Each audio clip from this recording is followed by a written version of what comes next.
اعتکاف کے درمیان اس کے دوران کیا کرنا ہے اور کیا نہیں کرنا۔ قرآن پاک کی تلاوت کثرت سے کریں، لا الہ الا اللہ کثرت سے پڑھیں، نبی پاک صلی اللہ علیہ وسلم پر درود کثرت سے پڑھیں، اور اسی طرح سے قرآن پاک کی تلاوت ترجمے کے ساتھ کثرت سے کریں، اور کثرت سے اللہ کی بارگاہ میں اپنے آنکھوں سے آنسو بہا کر رب کو راضی کر لیں۔ کیا کیا کام نہیں کرنے ہیں؟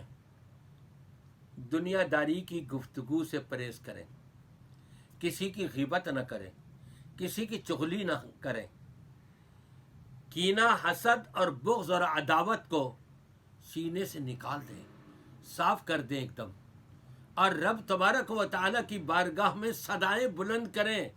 آپ کی صدائیں ساری کی ساری عرش تک پہنچیں گی، اور کامیابی اور کامرانی آپ کے قدم چومے گی۔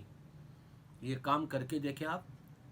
آخری عشرے کے اندر جب آپ اعتکاف میں بیٹھ رہے ہیں تو آپ کے اندر کچھ تبدیلی آنی چاہیے۔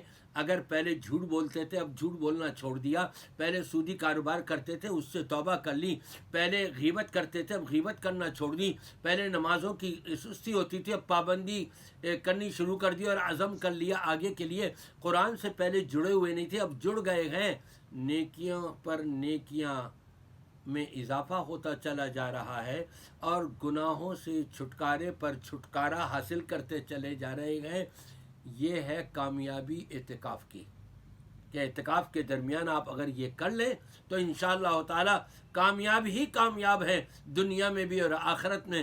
میری دعا ہے جو بھی ایمان والے جس مسجد میں بھی جہاں پر بھی اعتکاف میں بیٹھے ہیں، مرد اور عورتیں، اللہ تعالیٰ سب کا اعتکاف اپنی بارگاہ میں مقبول و منظور فرمائے، اور ان کی دعائیں ہمارے حق میں اور تمام مسلمانوں کے حق میں قبول فرمائے۔